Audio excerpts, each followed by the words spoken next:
It's Wednesday Addams. I see you're trying to distract yourself from your own banal thoughts. Let me help. Here's a recording thing made of my latest root canal.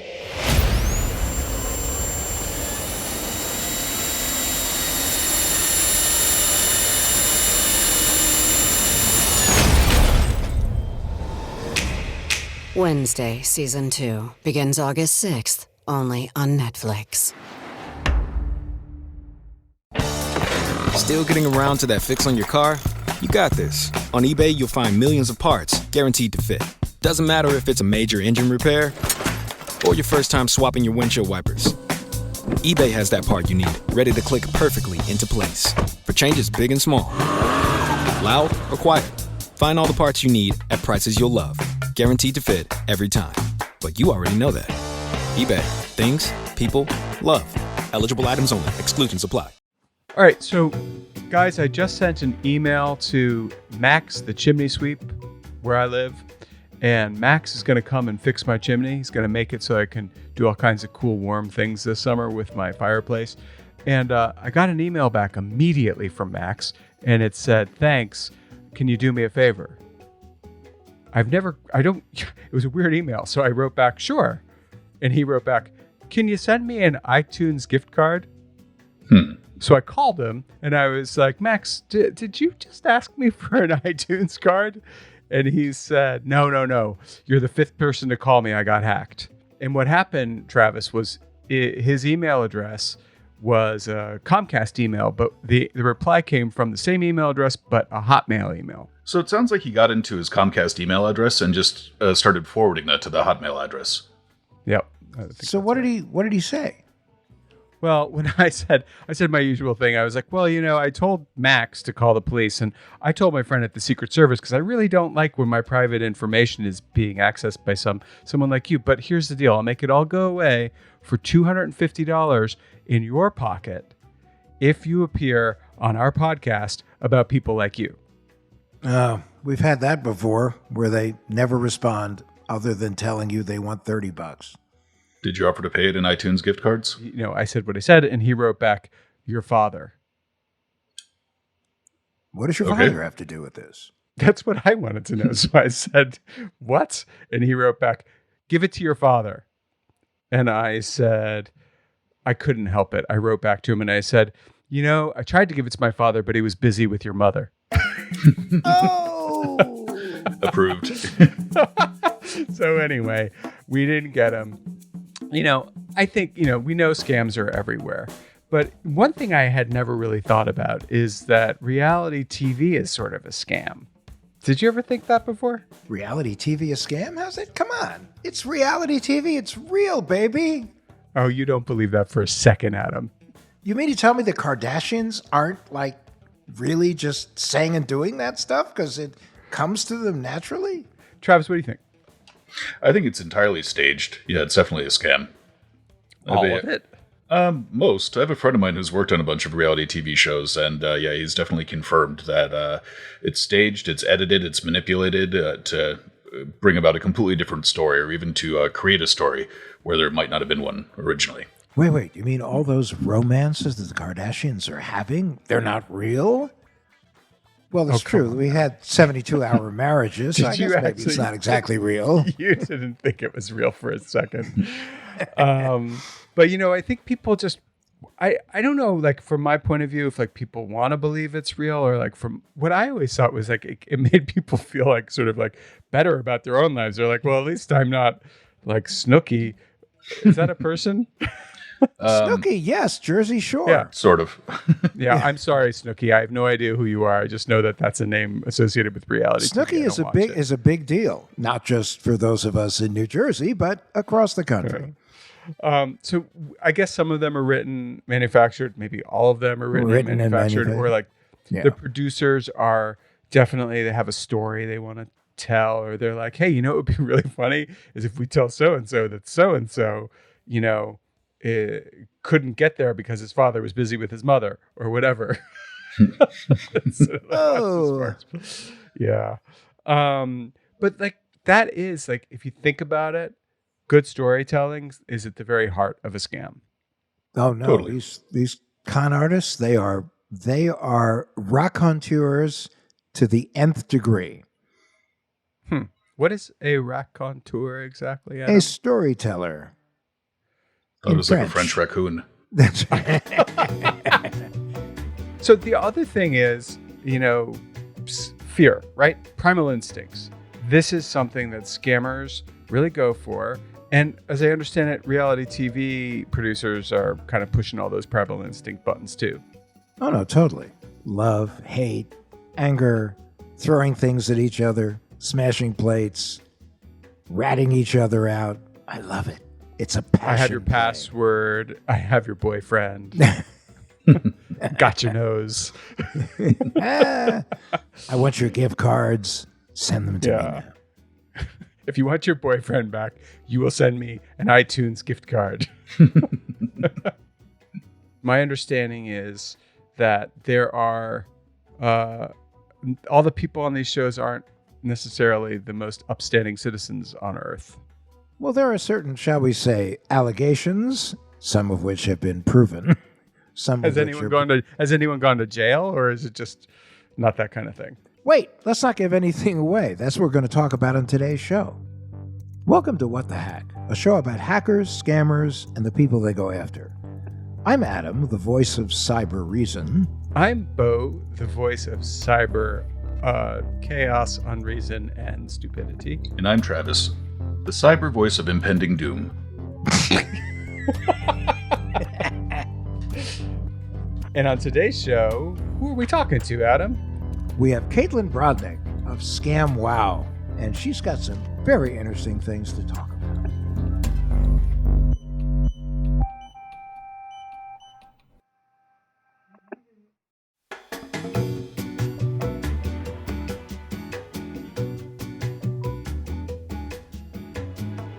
We're welcoming back Caitlin Brodnick from ScamWow. You may recall that the first time we spoke with her, she was telling us about a speaker scam that she got involved with a while back. I totally remember that. That was insane. Yeah. Hi, thank you for having me. I love this show. And I reference your show a lot on my show. Oh, do you?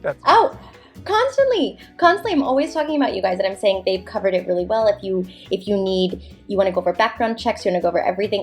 I'm constantly telling people to listen to you. Aw. Yeah. And I am constantly looking at any kind of email I get for professional services askance. Yes, you should. So we don't have any particular scams to talk about this week, so we're going to do some dish. We're going to talk amongst ourselves about some really good scams. And Caitlin, since you are the chairman of the ScamWow committee, no one more appropriate to talk about this than you. So what's the newest, latest, most fun, crazy scams that you've seen?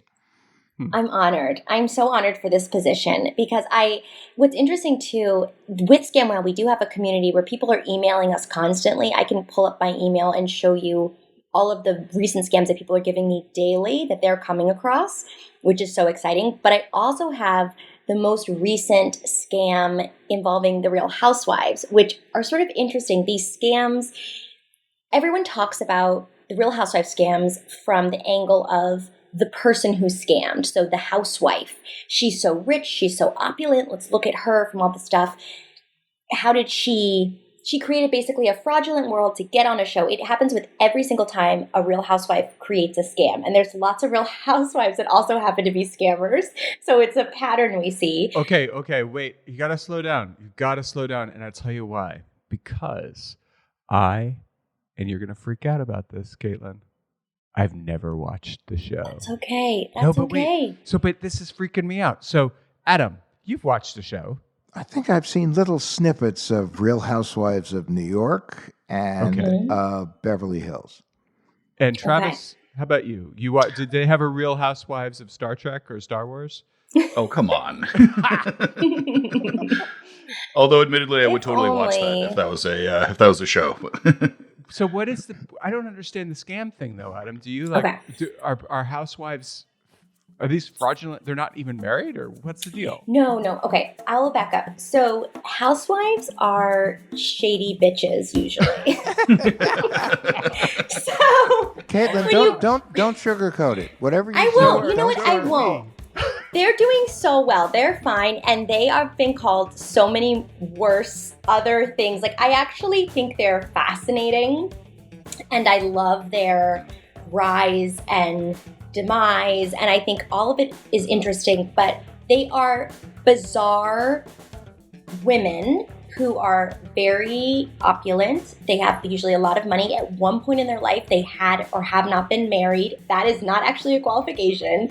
They just have to be. You don't have to be married. You don't have to be married. Mainly, it's a socialite who behaves like someone who doesn't need to be fully employed.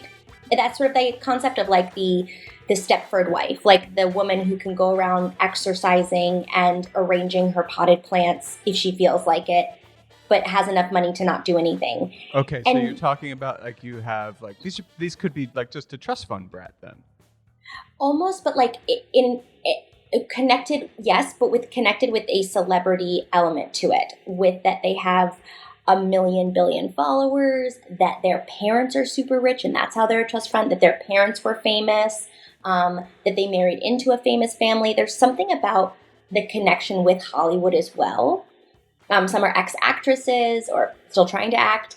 And then on top of that, you have women that have very low threshold for explosion and getting into fights. So you have women that very quickly can just off the cuff just have an eruption of emotion, feelings, tears, yelling, wine glass throwing. Those are the qualifications that they look for. So, speaking of them being actresses, or at least connected to actresses somehow, how much of the wild behavior you see on these shows are real? It kind of seems like there's a WWE element to it of pro wrestling. I'm sure that there is there. And a lot of these shows, a lot of any reality shows, I'm very obsessed with Love Island right now, which I cannot recommend enough. What is Love Island? Oh, Love Island right now on Hulu. It's the UK version. It's season 8. So Love Island's been going on for a bunch of seasons in the UK. It is the most tragic but well done reality show about dating that I have seen yet. So usually with dating shows, and we'll go back to the Real Housewives, but usually with dating shows, and this is relating to them, you feel that the producers are putting their hands in it a lot. There's a lot of cooks in the kitchen. Somebody will come out of a scene, quote unquote, and say a line that was fed to them by a producer to start a fight with another person. In that case, it feels very fake and done up. But I was watching Love Island, and you only have to start at like episode 22 because there's like 70 episodes. There's so many episodes per season because they film it every single day. So you only have to start episode 22, season 8.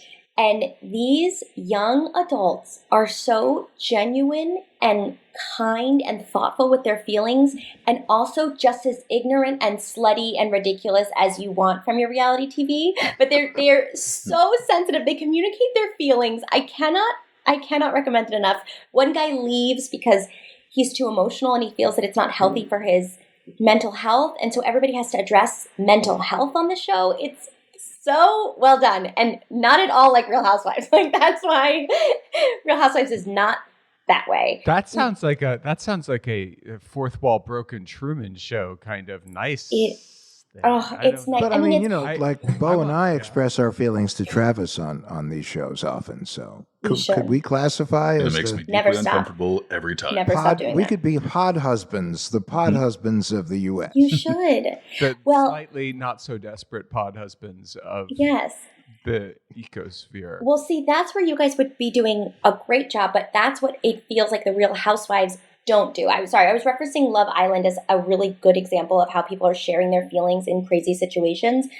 The Real Housewives, Travis, as you were saying, as much of it is true or false, what it feels more to me is that it's all being provoked. It sounds to me like we're talking about ugly people doing ugly things. And I don't see the attraction there. It's gratifying to a lot of people because Because then you say like, oh, then I'm not that ugly and I'm not that mean. I genuinely think Americans feel this is also like pulling way back, but culturally, I think Americans rely on reality television to feel intelligent. Because I think if you watch reality television and you watch these shows and producers and editors making fun of how ridiculous someone else is just living their life simply, it makes you seem better. Yeah, you feel better. It's a whole thing. It's just it's problem. It's compared to that life. My life is a dream, completely. Right? Well, isn't that a way that a lot of scammers operate, those in terms of trying to appeal to people? Not only that, but also to get you off balance and make you feel insecure.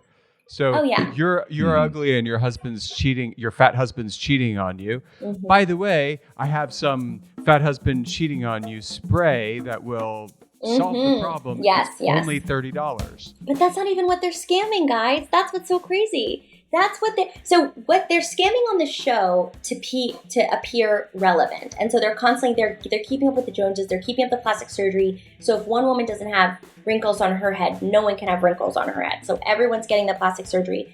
But their scams that they're doing on the side have nothing to do with being housewives, and that's actually why they're getting in trouble.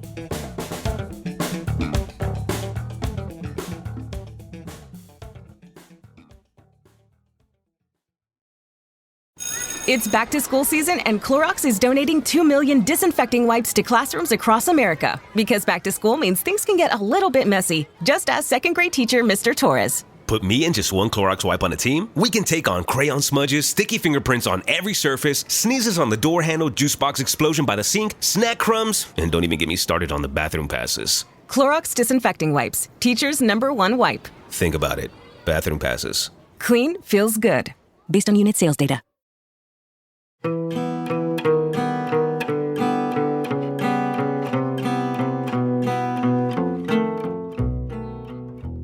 The scam I wanted to talk about today, there's a couple. The scam I wanted to go over today was the Jen Shah. She is Real Housewives of Salt Lake City, which is only in its second and maybe filming its third season right now. It's brand new. And one of the requirements to be on these shows is you have to be someone who lives this affluent life. So what's very interesting to me is I do, in my heart of hearts, believe a lot of FBI agents watch The Real Housewives. And this is why. Because there's so many times where you see an incredibly rich woman flaunting her wealth and the finances just don't add up. So Jen Shah is an example that her husband was a college football coach, and that's it. And she's living in multi-million-dollar homes, spending ridiculous $20,000 on parties, brand new Lamborghinis, like an insane amount of wealth that it would appear she's behaving like a Kardashian. So how do you know that daddy or mommy didn't give him that dough? Because she has said she's come up from her bootstraps. They have pictures of her family, pictures of his family. There's a lot of like origin stories with all these housewives, and they really want to show you they're just like you, but somehow they've become incredible rich phenoms. Oh, so there's a ton of mobsters out there. Well, they nailed this. People from the Real Housewives of New Jersey. As mobsters? There was some prison time. There was for prison Joe time. and Teresa. You know, was it a mobster, Yes. Adam? I'm not exactly sure if it was the mob story, but there was certainly there's a question of financial conduct. Let's put it that way.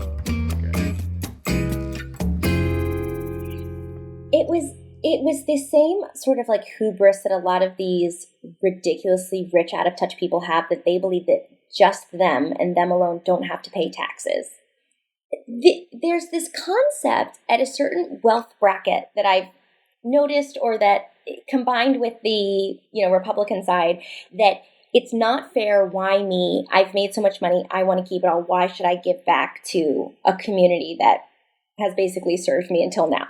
So the issue with the Real Housewives of New Jersey is that Joe did something that was like seemingly simple. It's actually a pretty simple crime, that he constantly changed his company and LLCs around and put different names in his name and his wife's name and different bank accounts to make it appear, to thin out his money basically, and make it appear that he doesn't need to pay as many taxes as he does. And so if you would start a new company, there's this loophole, like if you start a company in the first 5 years, you don't have to pay back taxes. There's something of like these new startups. Well, no, you're allowed to deduct legitimate expenses Yes. Right. So they would deduct all of this stuff and they would sort of take, they declared bankruptcy. They sort of declared all of these weird ways. They've also doctored documents. They did not just flat out, didn't pay taxes. They had fraudulent things when they were asking for loans from other companies to like refinance their home. They would lie on that loan application. So it was a lot of documents and monetary forms that they had lied on that Joe had done, and basically under this auspice of like, everybody kind of does it. You know, we all do it. It's how we get around. It's like, it's just business, baby. I mean, yeah, that's the theory, but it's not exactly accurate. I feel like the only person I've heard anyone say did this, I've heard, whatever stuff here and there, but like oh gosh, it's going to get us a bad review on Apple, but still do it. I don't care. We can take it. Donald Trump, like that's what Rachel Maddow was saying he did. Like, that's what they did. That's what the Judaizers did. Do you see what's going on now in Spain with Shakira? They're talking about that they want to send her to prison because they say she owes $8 million in taxes. Again, with the IRS, as long as you are honest about your gross income, you can argue about deductions. Gross income, it's like, not deduction. Wow, so much money. Like, that's gross. You make so much money. And I don't, by the way, Shakira, if she deserves it, like, she should have to pay the $8 million. Screw her. But but is it like gross, Adam? Gross? Or gross, the whole theory is you take all of the revenue that comes in, hence gross income. Okay. And then you can come up with adjusted gross income, which has to do with your deductions. But the bottom line is, as long as the deduction is within the realm of reality, you can fight with them about it. Worst case, you pay interest, maybe a penalty, but do not mess around with the money that you bring in. They have no sense of humor about that.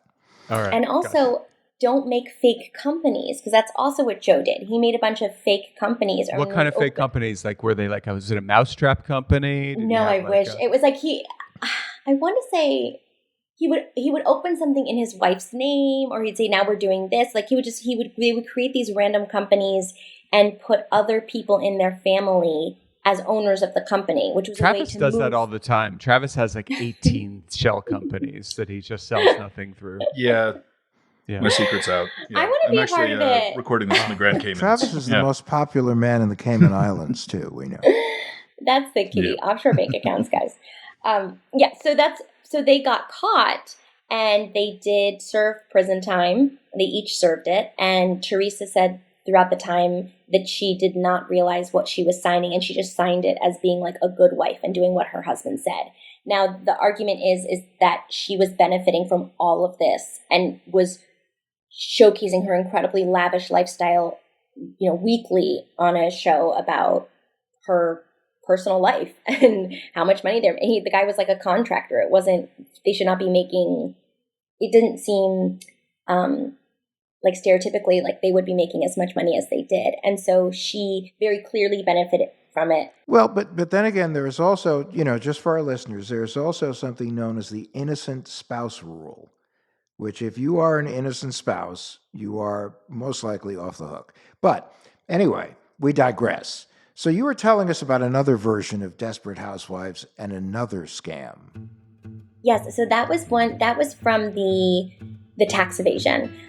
So that was, again, something that is not involving a housewife scamming you. The TV show in general, and like spanning back of scamming people to care about them, is just its own scam. But the other scam that they are doing on the side is this woman, Jen Shaw, was a part of this company that you would never assume, never at one point did it ever come any mixture with her life in Real Housewives, besides the fact that it was fully funding it.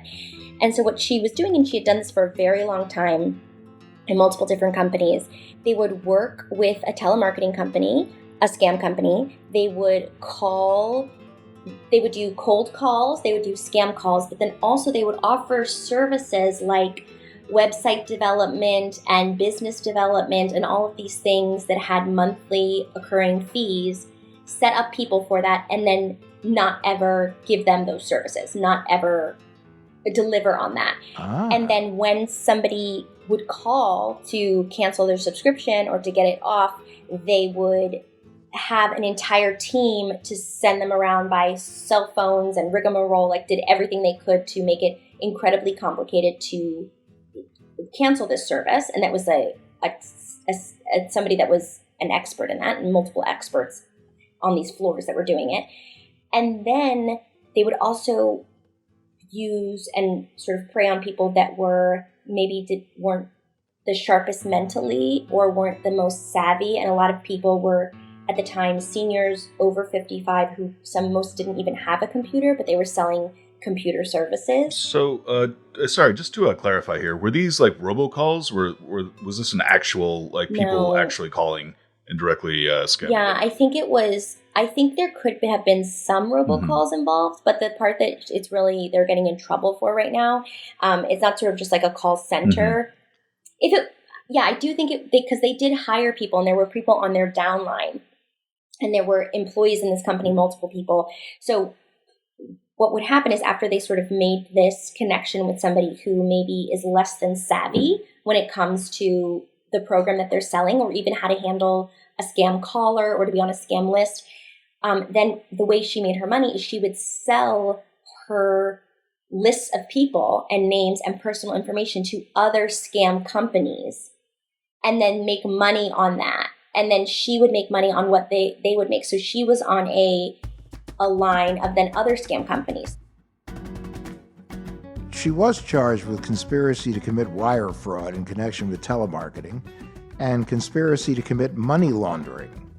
But is that a scam, like just a straight up scam, Adam? Or is that like buy this cloth that will make anything sparkle, no matter what it is? Well, that's one. The other thing is just if you're selling something that doesn't actually exist, that is certainly a scam. That's a scam. That's not a business, right? Yeah. No. And selling people's personal information without them knowing. That was where it was. That's a but business. that was pretty predatory, though. So this is almost like I'm going to create a business that's going to scam you, and then I'm going to take the list of everyone I scammed and give it to another business. So that business, which I also own a piece of, can try to scam them as well. I get it, but Adam, isn't it interesting that the act of selling the information, that's legal? Well, It's legal provided the people know that you're without selling their information. So on your scam, selling the thing that doesn't exist, you have a privacy policy that says you do understand when you buy this thing that we're robbing you right now. But you understand that your information can be sold to a third party.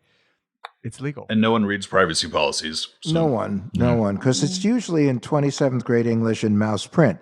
But, again, a lot of situations are where a company exists, but it doesn't deliver what it's saying it can deliver.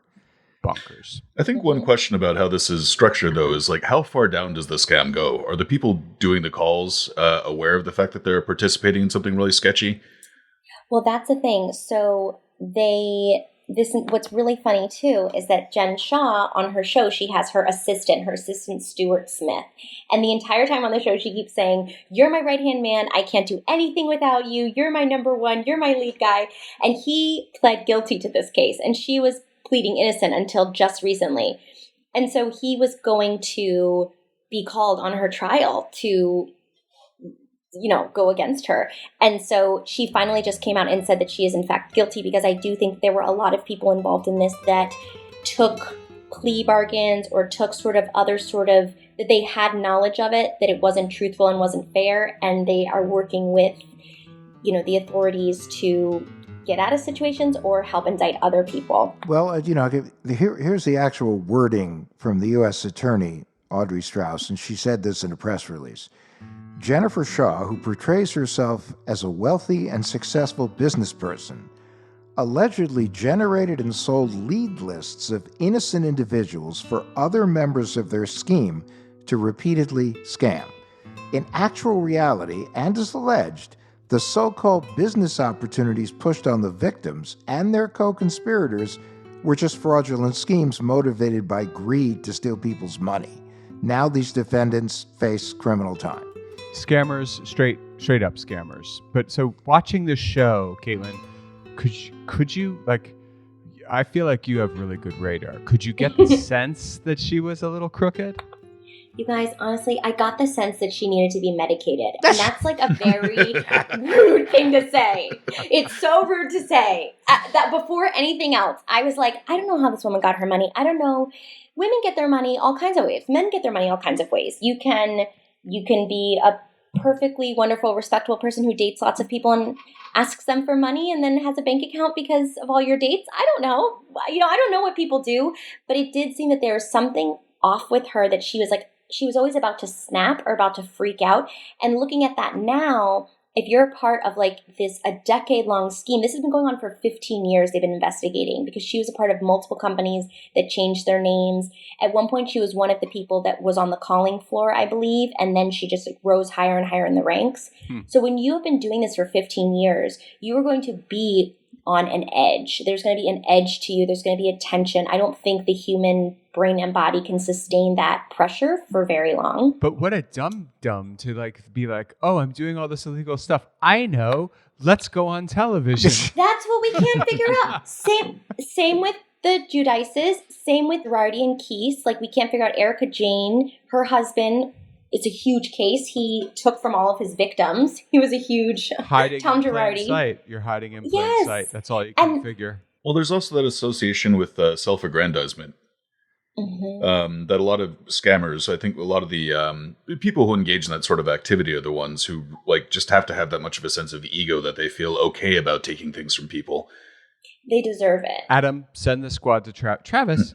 You're not supposed to say what we're doing on the show. Okay, did I just give away the plot? I really love how Travis just like gets down to basics. Like, guys. My joke was bad, but Adam, he just outed us. I think it's time for Travis to go bye-bye. Bye, Travis. Bye. Yeah. So we'll just have to start a fight with Travis where he starts throwing wine glasses and stuff like that. Please. Oh, but the thing is that's interesting about this is that scams actually, a good scammer is a good storyteller. Yes. That's true. Totally. And so when you get to this, all of these arguably, I don't want to, maybe, possibly, allegedly sociopathic people who are on these shows, not to specify anyone in particular, because I don't want to get sued. Because we have no idea who it might be. But let's just say but they are also, the few people I know who could be described that way personally are excellent storytellers, which is another way of saying they're good liars. They're great party guests. They're great hosts. You go in there and they create an environment and a moment that you're living in. I completely agree. Think of the most successful scammers, whether it's catfishing or it's any one of the crypto scams, things like that. It's all about making you believe. Buy the dream. And also it's about the fact that their dream and your dream work together. That really these scammers are only successful if you believe that they are going to get you what you want.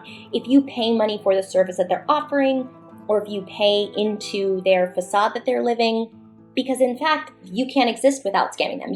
You're not sitting at home making a product of like beading jewelry and selling it and doing a simple business. You're doing a business based on the fact that other people are required to depend on you in that way.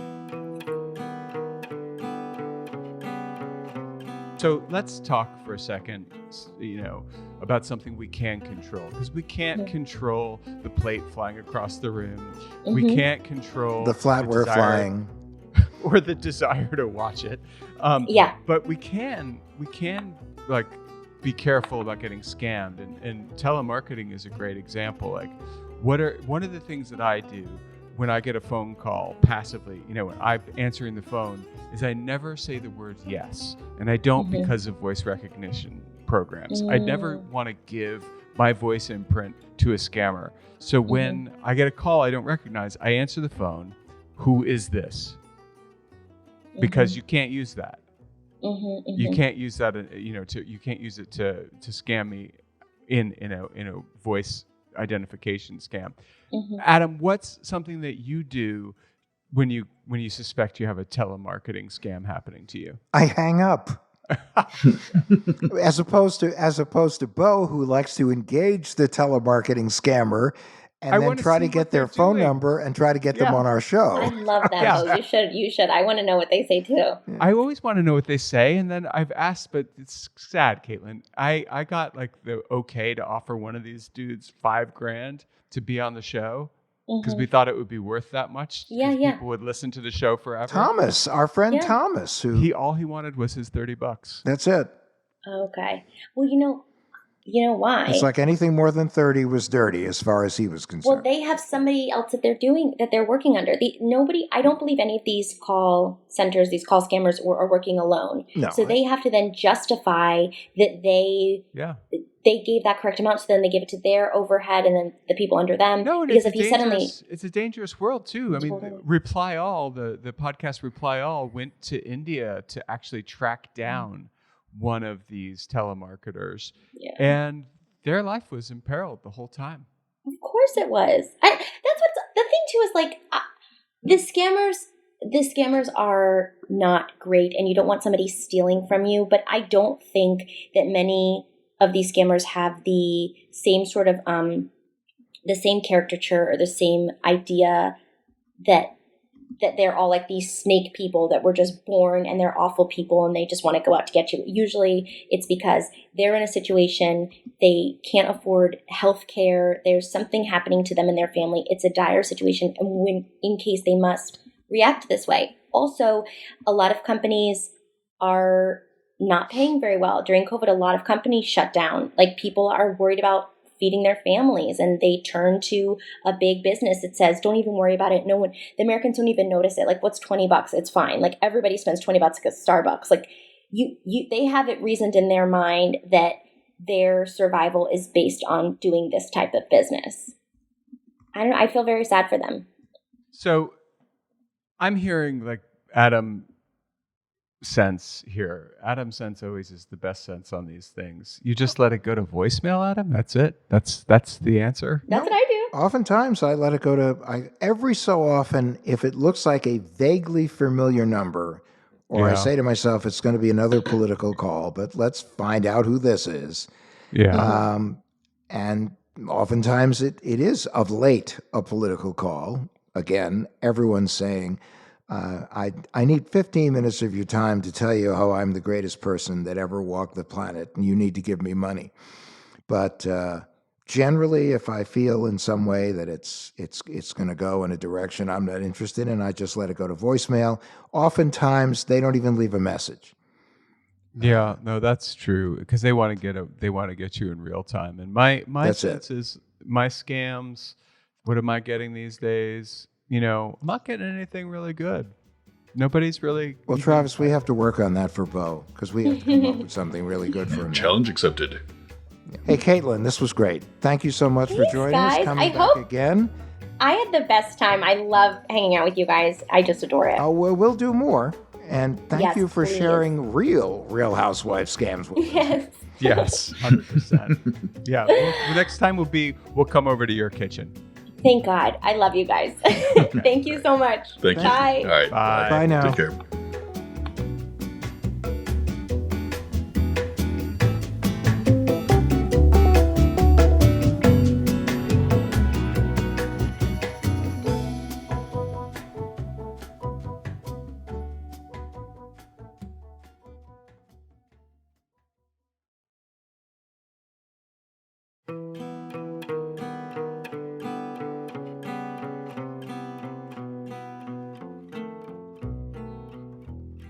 I feel positively filthy. At least you didn't get a glass of wine thrown in your face. Well, yeah, but I mean, no, I just don't. I can't believe these. Well, personally, I don't watch reality TV, so I have a hard time. Like, I feel bad for everybody. Like, Well, why you do understand watch that this? we What? don't need reality TV. We have you. We have you out chopping wood, beating back bears, boxing with cares. raccoons. Nobody cares. Nobody. I swear. And although Guinevere did post a video of me with my chainsaw, wearing with my stupid hair and everything, And a friend of mine who is actually a tradesman wrote to her, "It's so good. He's the perfect mix of stern art dad, Einstein sequel weirdness, and Texas Chainsaw Massacre." I was like, good Christ, I'm going to shave all my hair off. I was thinking more of Leonardo DiCaprio in Revenant myself, but hey. Oh, well, it's after he's been clawed by the bear. Do we have a tinfoil swan this week? We do, actually. Well, Adam, what is the tinfoil swan? Our paranoid takeaway that'll help keep you safe online.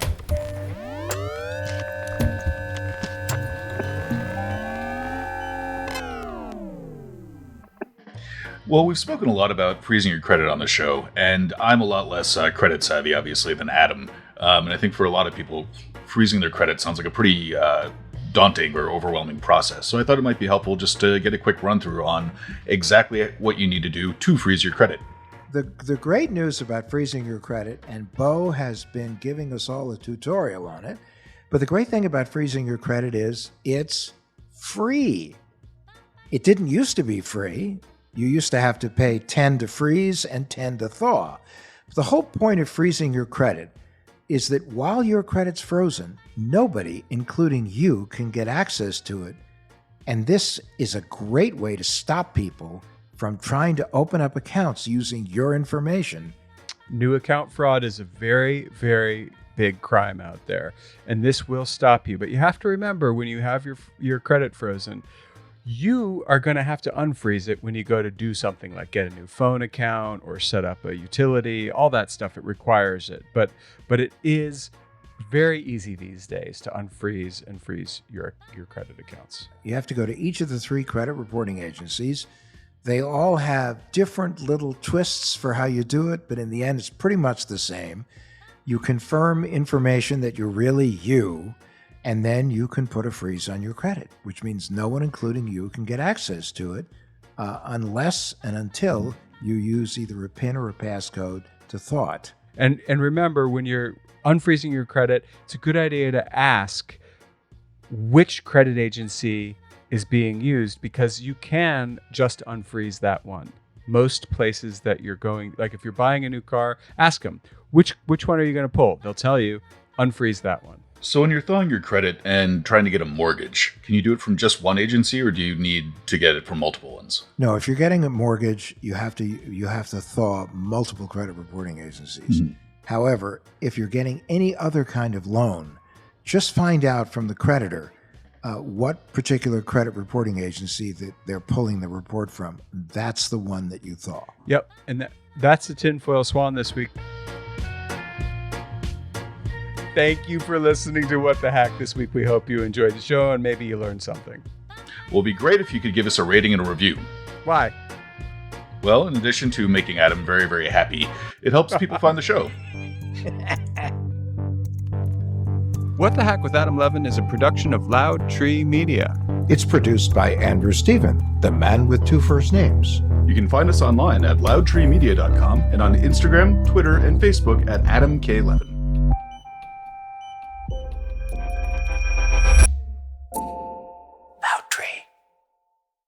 Behind every empire are the people history tried to forget. Lost Roman Heroes tells the stories of the remarkable characters who shaped Rome from its mythical beginnings to its final fall.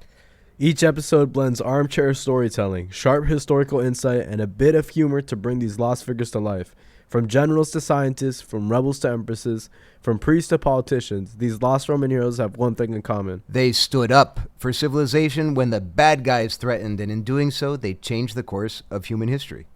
If you're into history that's vivid, surprising, and deeply human, this show's for you.